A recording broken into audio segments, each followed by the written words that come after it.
پارہ نمبر 23 سورہ یاسین۔ اس صورت کو شروع ہی یاسین کسی ہے، یاسین والقرآن الحکیم، حروف مقطعات میں سے ہے۔ مقطعات مقطعاتن کی جمع ہے، مقطعاتن قطعن سے ہے کاٹنا، کیونکہ یا کو الگ سین کو الگ، یاسین کاٹ کاٹ کے پڑھا جاتا ہے، اس لیے انہیں حروف مقطعات کہتے ہیں۔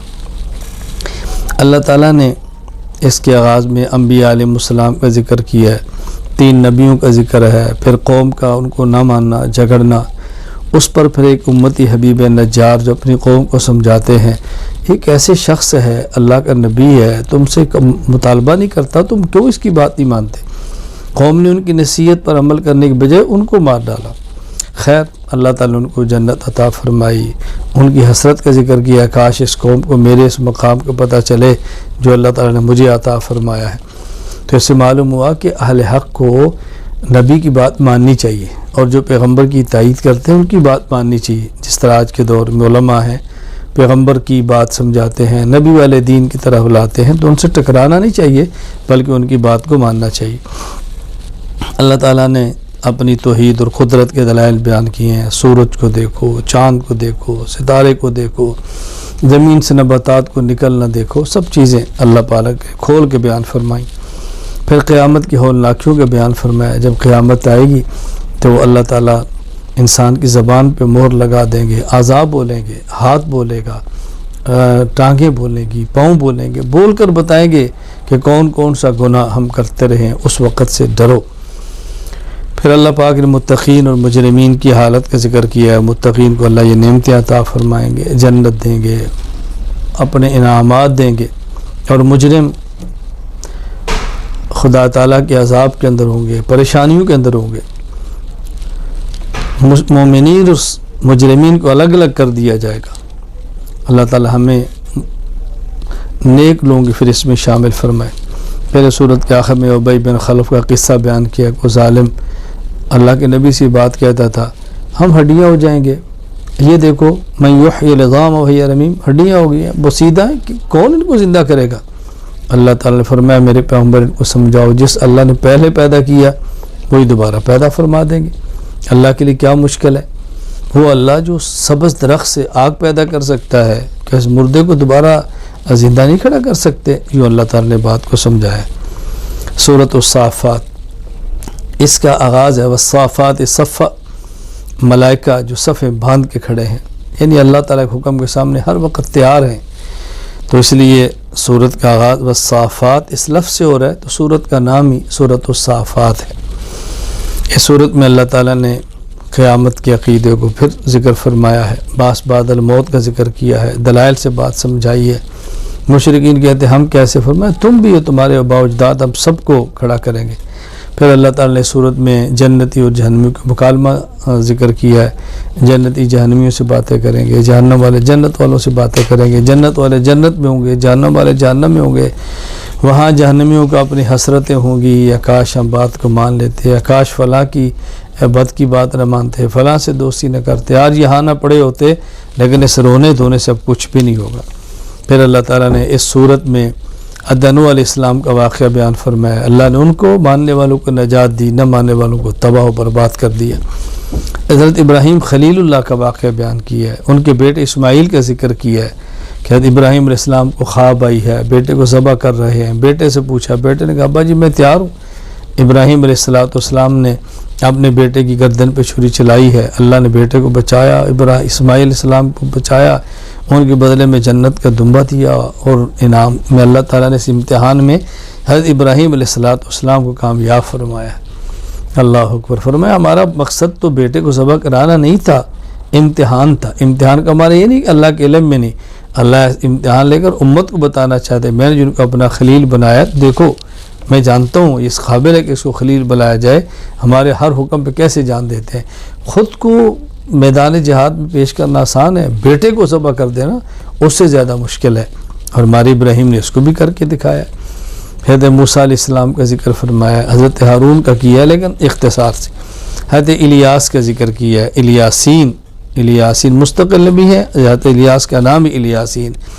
حضرت لوط علیہ السلام کا ذکر فرمایا، پھر حضرت یونس علیہ السلام کا ذکر فرمایا۔ یونس علیہ السلام مچھلی کے پیٹ میں ہیں، تسبیح پڑی ہے، پھر مچھلی کے پیٹ سے نکلے ہیں اور کدو کی بیل کے نیچے ٹھہرے ہیں، اللہ نے وہاں انتظام فرمایا ان کے رہن سہن کا۔ حضرت یونس علیہ السلام یہ تسبیح نہ پڑھتے تو قیامت تک اس میں پڑے رہتے۔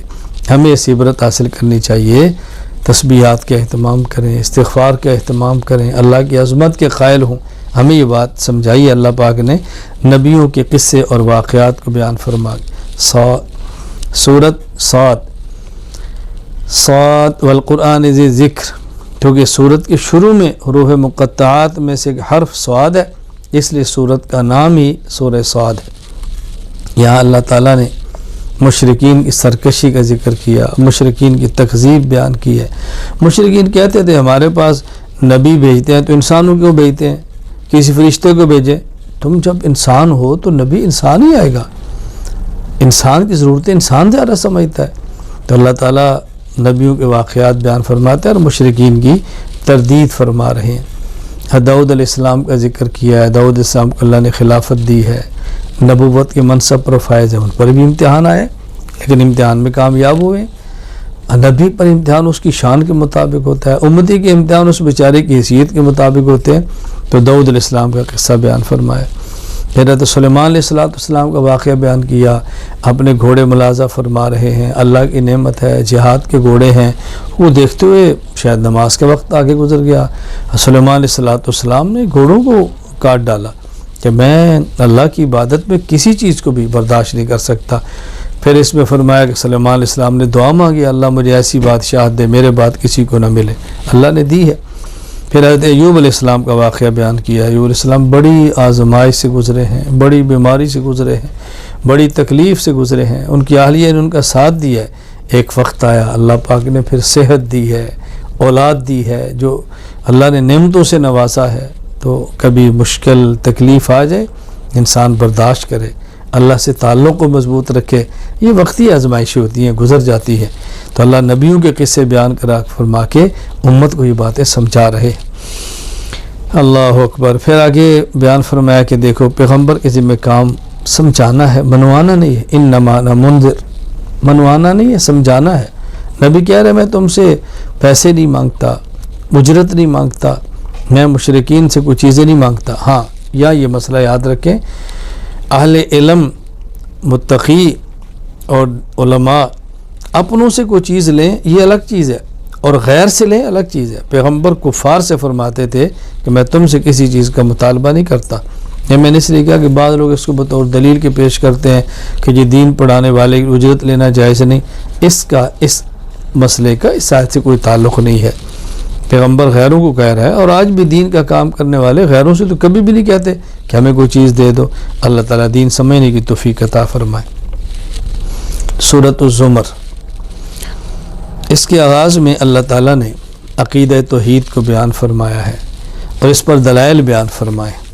موحد اور مشرک کی مثال اللہ نے سورت میں آخر میں بڑی وضاحت سے بیان فرمائی۔ اللہ اکبر۔